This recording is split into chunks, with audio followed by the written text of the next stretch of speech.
Hello everybody and welcome back to the Backlogs channel, and it is finally time that we talk about Donkey Kong Bananza. Now, the last time I talked about Donkey Kong Bananza on this channel was before the game even came out.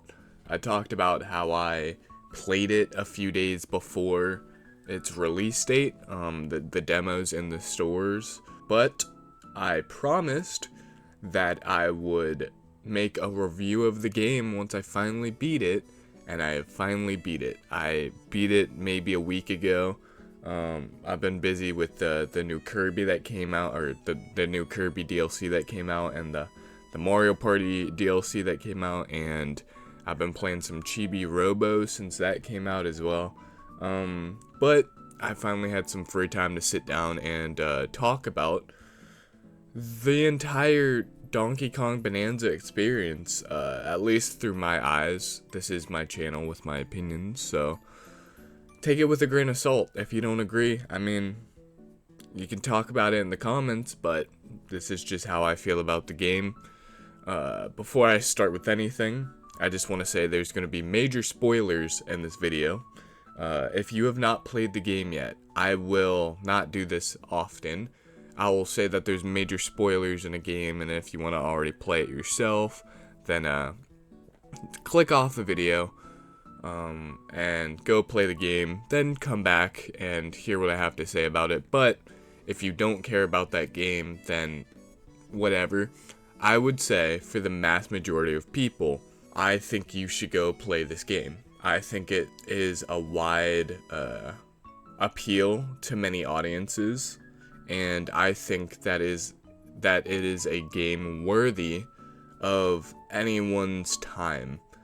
I would personally say that this game is within my top 3 3D platformers of all time, if not top 5. I would probably say top 3 though, because I can only think of 2 others that really trump it. And even those, they might just be nostalgia talking. Like, I'm serious when I say practically everything about this game is exactly what it needed to be, and then some. It is really the perfect Donkey Kong game. I will say that. This is the best Donkey Kong game of all time, without fail. Which is crazy, because one of my favorite games of all time is Donkey Kong Country, the first one. Most people say 2 or 3. I never really had a chance to get into those, but the first one really stuck with me in a different way that other video games didn't when I first played it. I mean, obviously the aquatic ambiance, just that song and that level, one of my favorites of all video game time. I love the level where you're in a mine cart, and you're just going through the whole level in a mine cart, and it felt very different from other platformers.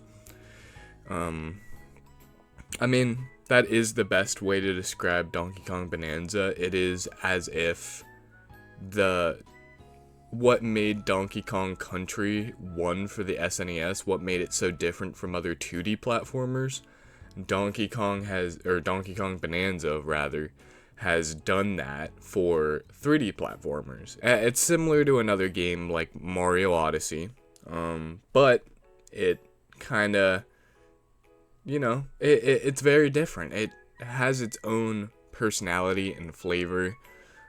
So without further ado, let's just actually get into talking about the game. I can't gush enough about it. It was really, from the beginning to the end, such a good experience. It's longer than I thought it was going to be. So that's the first thing I want to talk about. The game, from what I can recall, it's something like 16 or 1700 layers, which means, if you haven't played it, each 100 layers is a new kind of, like, fully new layer. But if you go from, like, layer 100 to layer 101, that would just be a level down from level 100, and it's the same theme layer. So imagine, like, the layer has to do with, there's fruits. It's a world of, like, giant fruits, small fruits. It's just a fruit world. You go under a layer, it's still a fruit world, but it's a completely new layout of everything. It's using the same theme, but it's just adding onto it some more. It's like going from level 1 to level 2 in Super Mario Brothers or something like that. Yeah, there's a lot to the game to start off with. I want to talk about the Bananzas a little bit, the whole main point of the game. There's 5 of them, and the 3 of them were revealed before the game, so a lot of the hype was finding out what those last 2 Bananzas were, and there was a lot of speculation, even from me, Ethan, and DJ, going into the game, what they could possibly be. The first 3 Bananzas are Kong Bananza, which is the most basic, it's the most basic Bananza. It just, the whole point of the game is to punch and kick everything around you.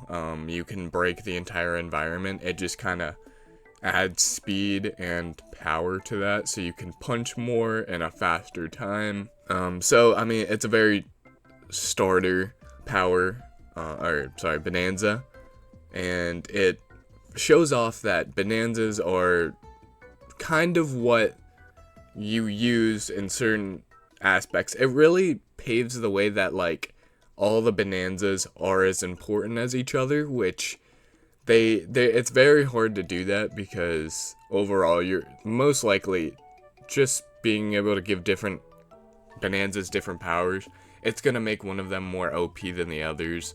I will talk about which one is the most OP, but I would say they balanced the power of each one as much as they possibly could, because throughout the whole game, when I would get a new Bananza, I wasn't just sticking to that new Bananza from then forward.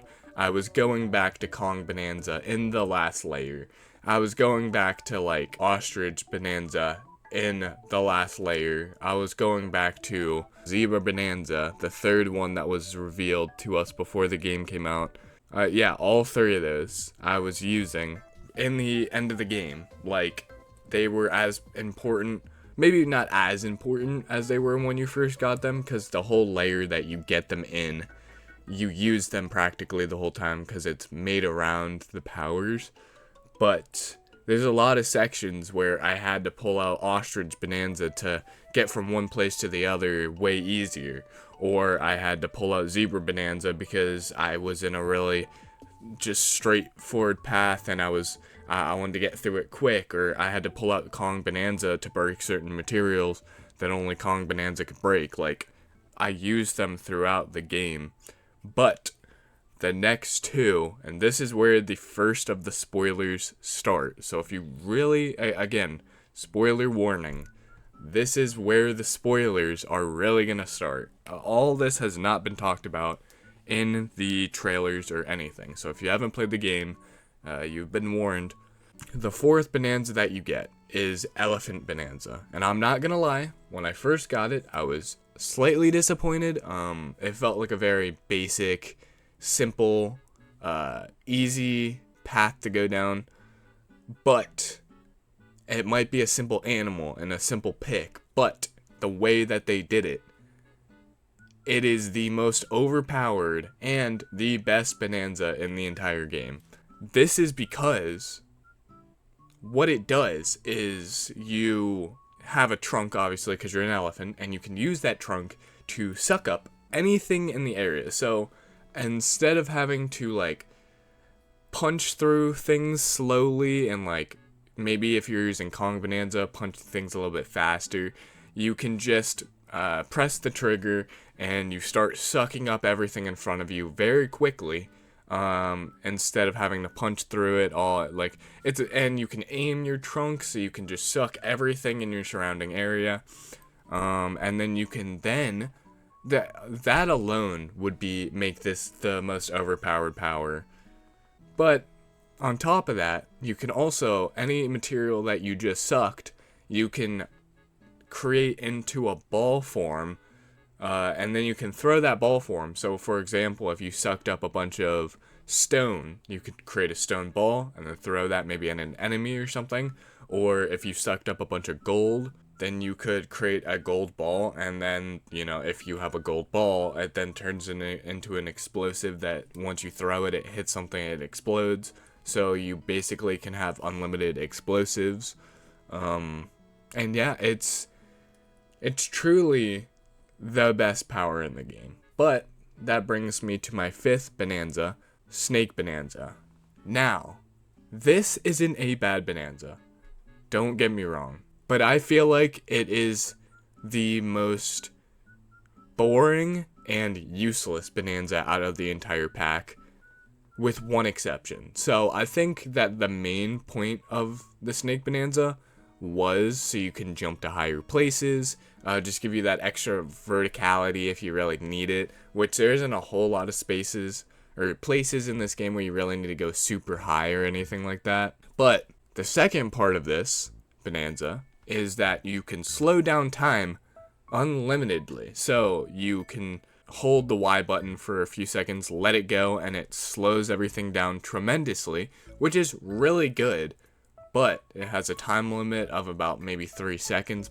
But within that time, you could just recharge your slowdown ability and just use it the moment that it stops doing the slowdown ability, and unlimitedly have slowdown and just be able to avoid enemies. And there's a certain section in the game where walls start coming towards you really quickly, and you have to fill in the gaps, kind of like that one game show.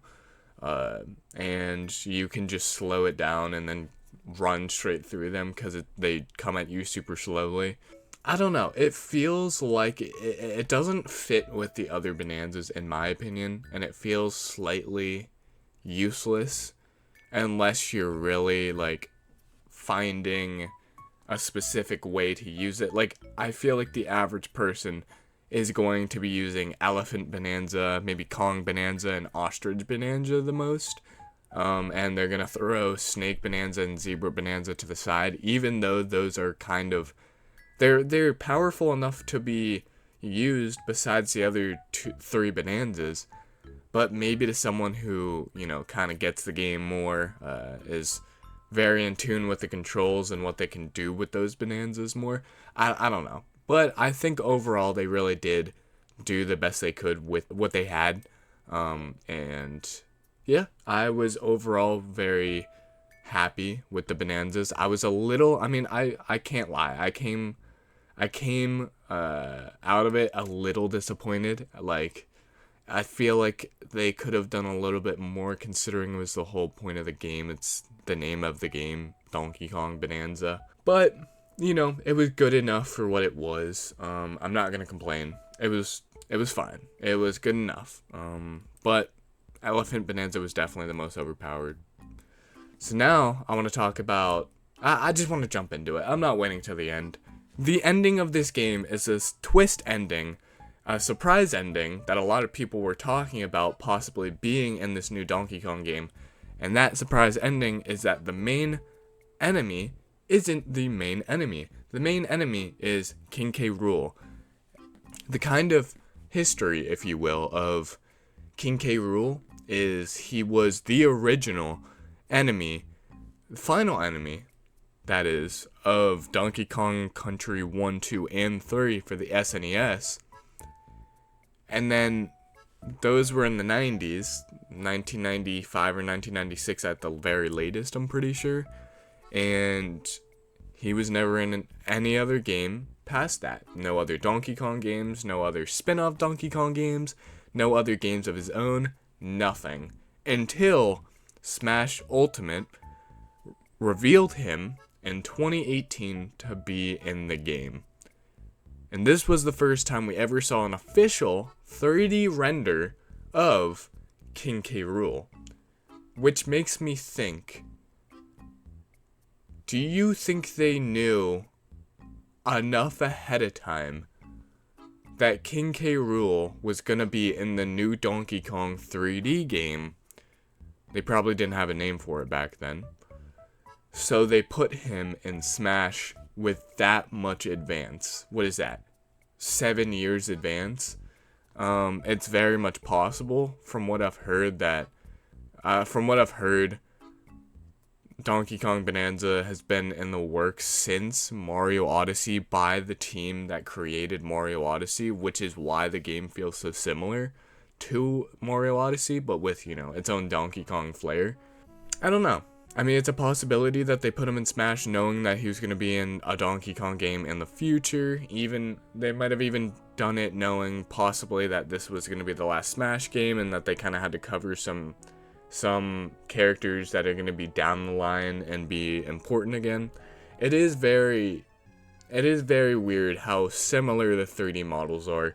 That could also be because they used the 3D model from Super Smash Brothers, and they kind of tried to replicate it because that's the only 3D render that's ever been official from Nintendo.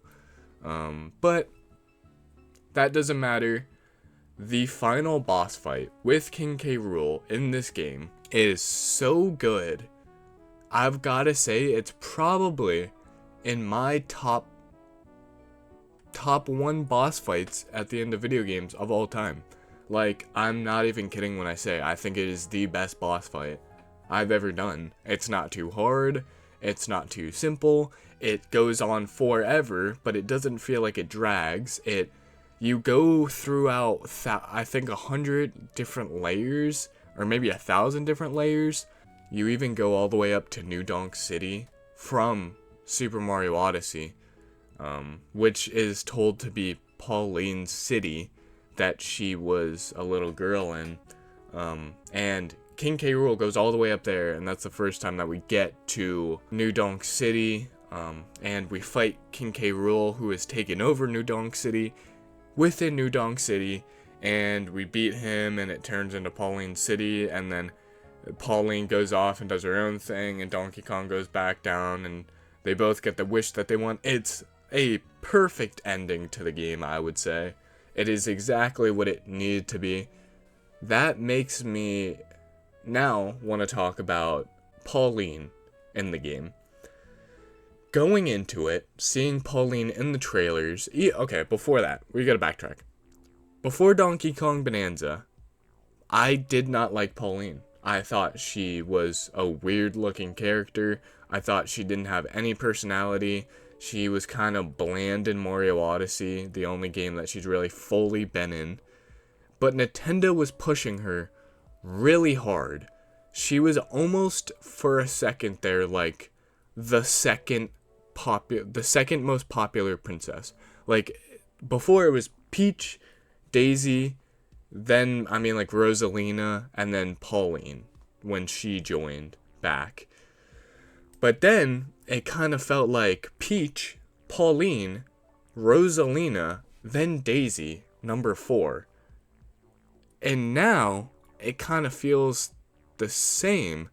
I feel like I was very confused why they were pushing Pauline so much, but this is why. This game basically is Pauline's game. I mean, you're playing as Donkey Kong, but all the personality, all the talking, everything comes from Pauline. All the music is her singing the Bananza, or whenever you use a Bananza, she's singing the song to make it to where you can have the Bananza. Whenever you're singing to the DJ, you're doing the beat as Donkey Kong, but Pauline is the one singing. Whenever you hear the introductory sound or song for the game, or you hear the ending song for the game, that is Pauline singing. Whenever you see anyone talking to anyone, it is Pauline talking to the person. Like, Pauline is more important in this game than Donkey Kong is. Donkey Kong is just the vessel that is bringing her from place to place doing the action stuff. But Pauline is the story. I mean, if you really think about it, the only story that Donkey Kong has is that he is trying to keep this girl protected, and he wants bananas. And that's it. That's all he wants. Pauline is the small girl with a dream who is talking to all these characters. Every time you go to sleep at night, it's such a small detail, but wherever you are, whatever bed you're using, you talk. Pauline talks to you before you go to sleep. She gives her opinion on things. It's very much Pauline oriented, which I thought I was gonna hate. I'm not gonna lie. I didn't like Pauline as a character. I thought she was lazy. I thought she was no personality princess.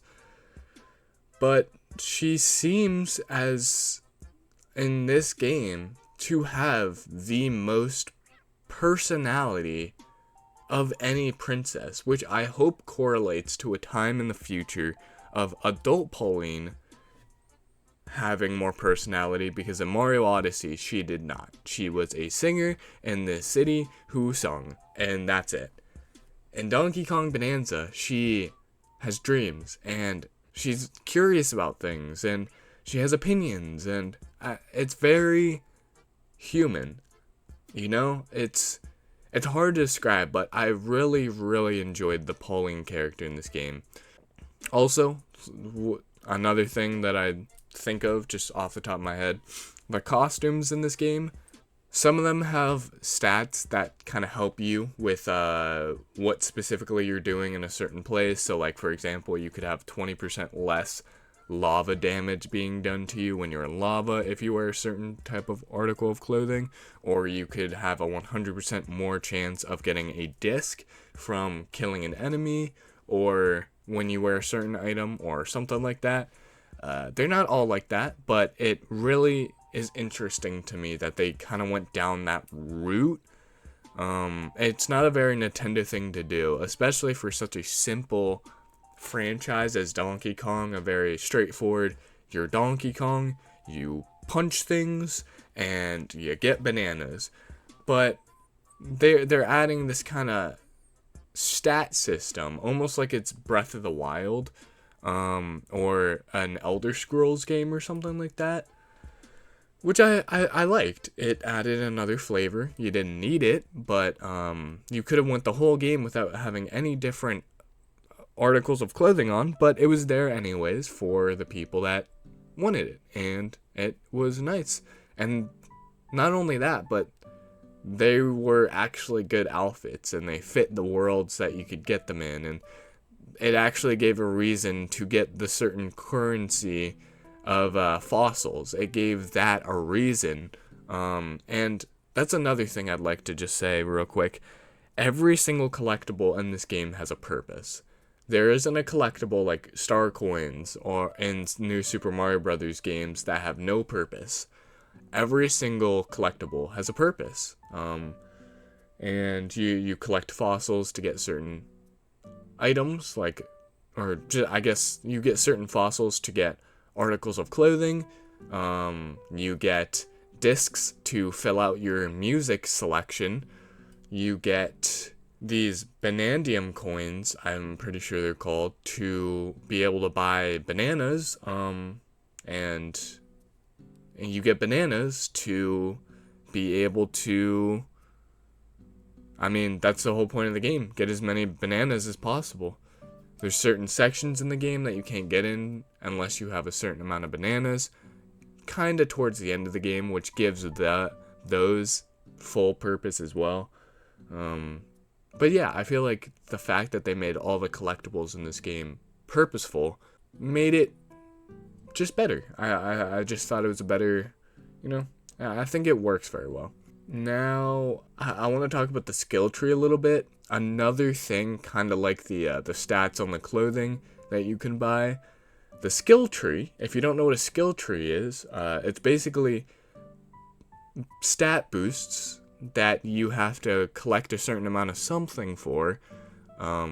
So, for example, for this game, when you get a certain amount of bananas, when you get 5 bananas, you get 1 skill point, and you can trade in those skill points for certain skills on the skill tree. Each skill, if it's worth more skill points, it's worth more it's a more important skill to learn, or a more important stat, depending on how you look at it.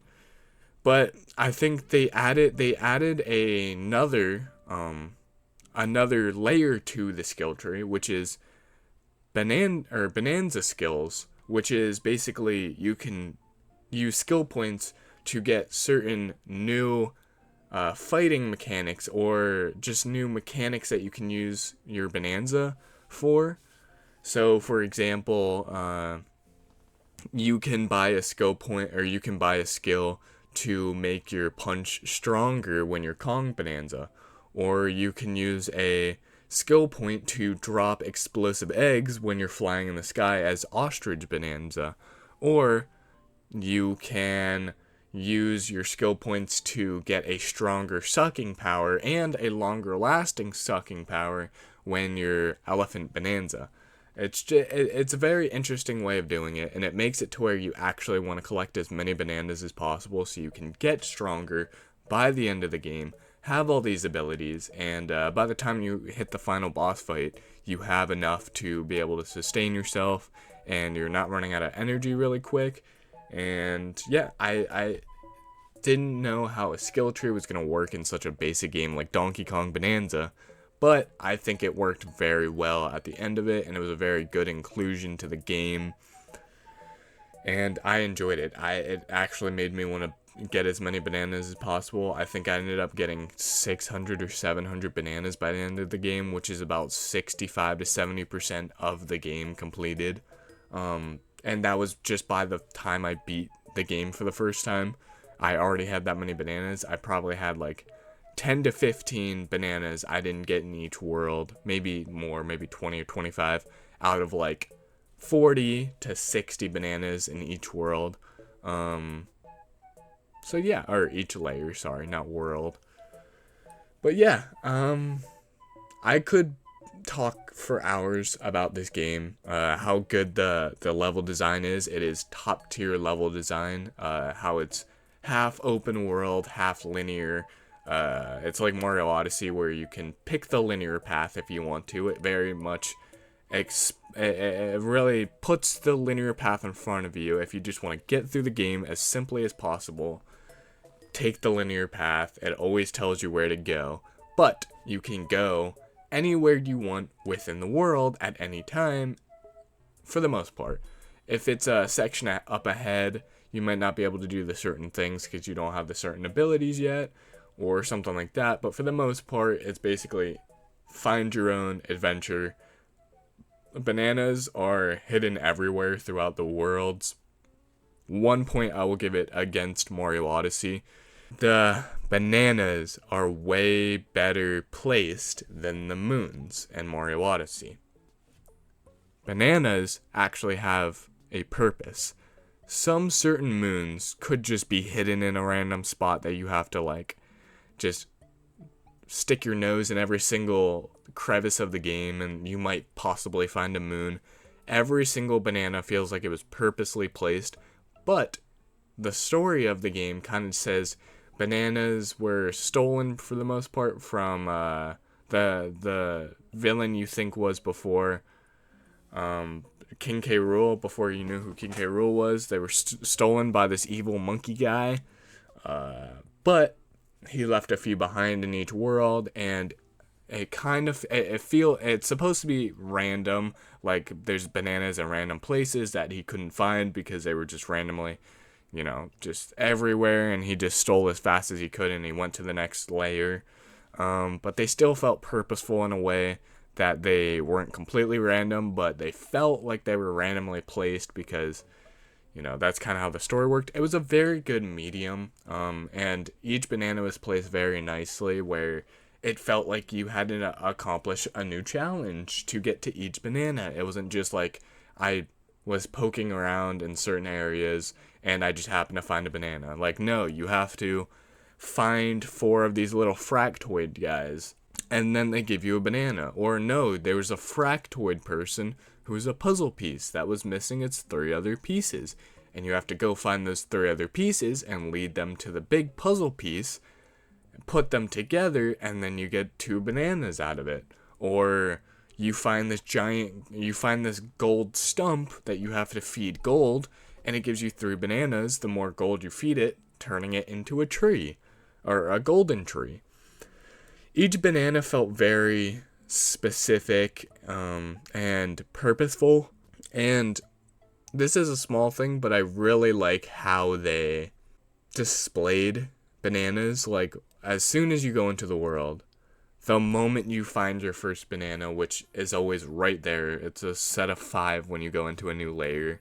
You get those 5 bananas, and you can look on your collection and see how many bananas there are and which ones you've gotten. I've gotten 1, 4, 5, 6, and 7 out of 40 of them, so I guess I missed 2 and 3, and I have to keep going throughout the game to get 8 through 40. Like, it makes it to where it's kind of easier to track down where bananas might possibly be, so you're not just running around the entire game trying to find these bananas that you haven't gotten yet to 100% the game. It just makes it easier and more flawless to go through again and just find more bananas. And it's very nice. They do the same thing for fossils. They do the same thing for, I think that's it, just fossils and bananas. But I mean, that's all you really need it for. I also want to talk about some of the characters in the game.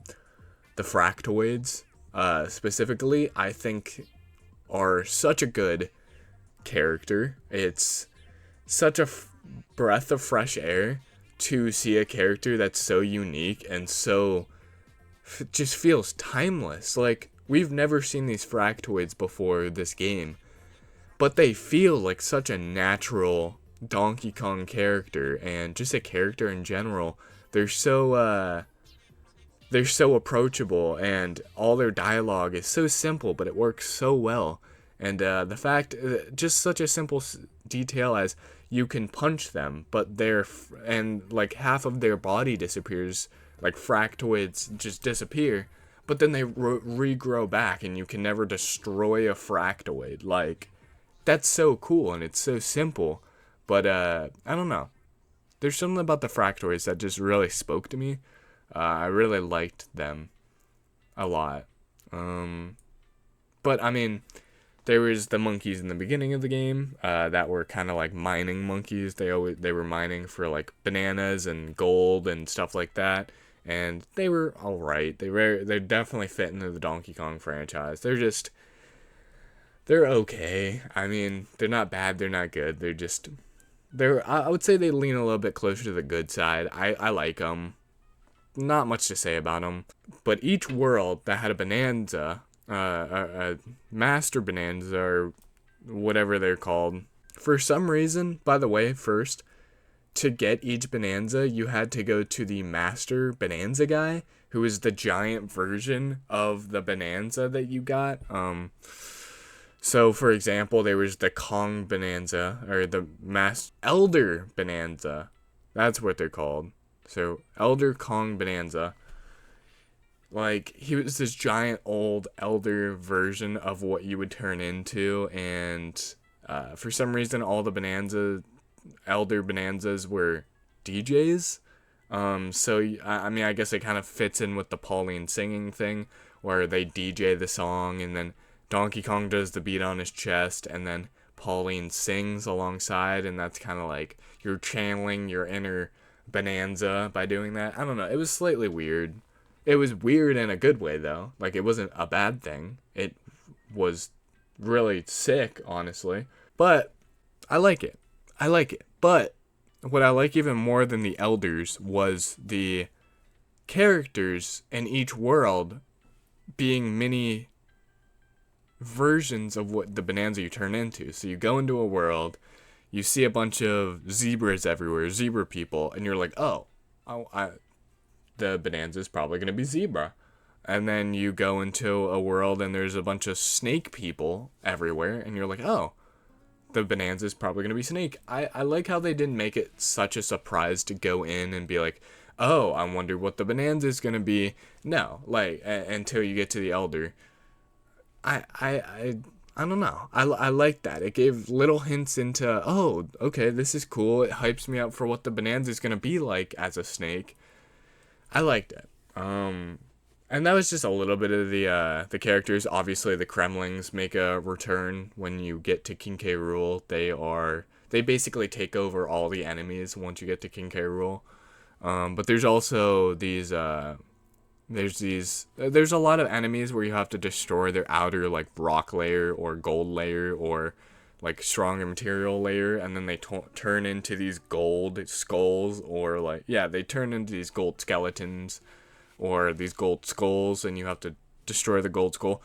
Every single enemy and every single character felt very Donkey Kong, although they were very new. Like, they felt very innovative and new, but they felt very at home in a Donkey Kong game, and they felt very natural. There's not a good word to describe how good the selection of just characters are, enemies and good just NPCs and stuff. But overall, I can't talk about forever. I'm probably forgetting about something very important in the game. But I feel like I've really went over everything except for two main things that I want to end off on. First, the Donkey Kong redesign. This was very mixed in most people's opinions. People have very mixed opinions about this thing. If you don't know, Donkey Kong has had the same Rare design from the company Rare since 1990, whenever the first Donkey Kong game came out, or Donkey Kong Country game came out. I think 1992, maybe 1990. I don't know, something like that. So that means since the year 2024, from 1990, almost 25 years, Donkey Kong had the exact same design. And none of us questioned it. We were all just like, yeah, that's Donkey Kong. Until the Mario movie came out, where Donkey Kong looked completely different. He had this cartoonish look to him. And we were all like, oh, this is weird, but it's a non-canon movie, so it's Donkey Kong is, he's different in this because, it's made by Illumination, and they just wanted to make him look like this. All the other characters look different. No big deal. But then the Switch 2 fully got revealed, and alongside it, Mario Kart World got fully revealed as well, showing Donkey Kong with his movie design. And we were all like, okay, does this mean Donkey Kong is now the movie Donkey Kong indefinitely, or does this just mean they're trying to, maybe the movie was trying to make this Donkey Kong the new normal, trying to spoon feed it to us very slowly so we don't freak out, something like that. I don't know. But then Donkey Kong Bananza gets revealed in that same trailer, and we're like, oh, Donkey Kong is different. He is now officially different. So they kind of spoon fed it to us slowly. They first show us a non-canon movie. Oh, it's made by Illumination. It's probably just a different design because of Illumination. It doesn't matter. Then it gets shown in a first-party game. Mario Kart. Oh, whoa, that's weird. But it's not a Donkey Kong game. So maybe it's just Mario Kart's trying to follow this trend of the movie. Maybe promote the movie a little bit. Maybe the other way around. The movie was trying to promote this new version that they were trying with Donkey Kong in this game alone.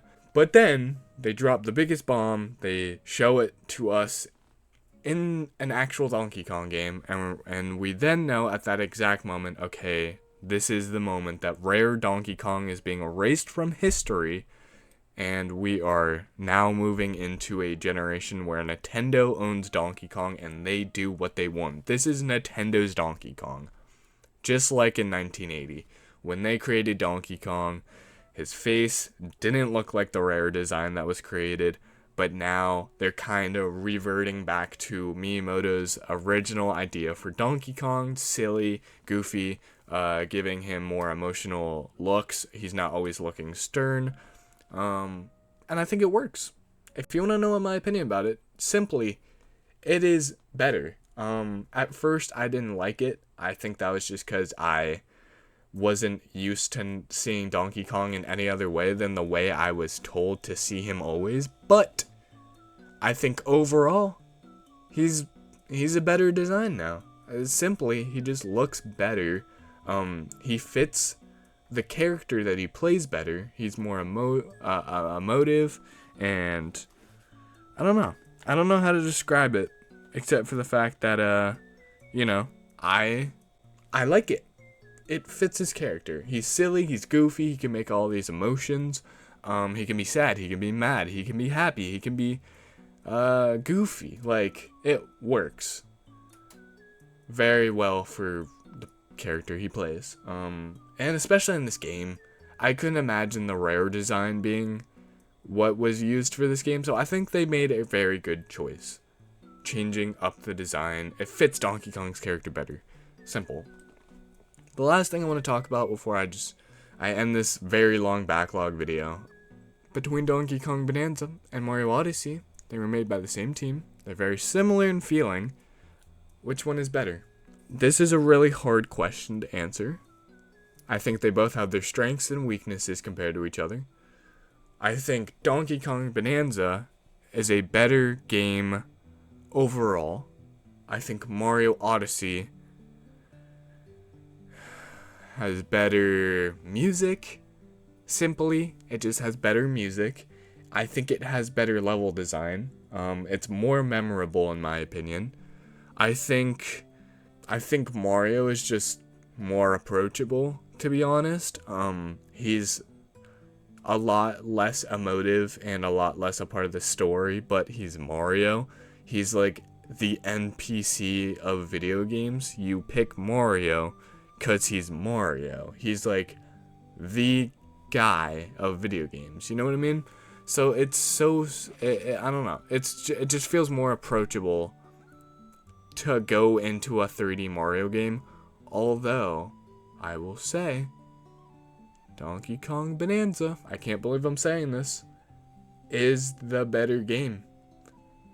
Without any bias, without anything, with everything aside, no nostalgia or anything, it is simple that Donkey Kong Bananza is the better game. That is the answer to your question. Donkey Kong Bananza is a better game than Mario Odyssey. I can't believe that. I can't believe I'm actually saying that, which it's actually crazy. But there's one thing I'll stand on. Mario Odyssey's music is some of the best of all video games, and Donkey Kong Bananza doesn't even come close in the music department. Donkey Kong Bananza's music is absolutely incredible, though. It's just Mario Odyssey is on a different level when it comes to music, so yeah, I think that's about it. Thank you everybody so much for watching this super long review. It was a long time coming. It took me a long time to beat the game and kind of form my thoughts about it and completely just talk about everything I wanted to talk about when it came to the game.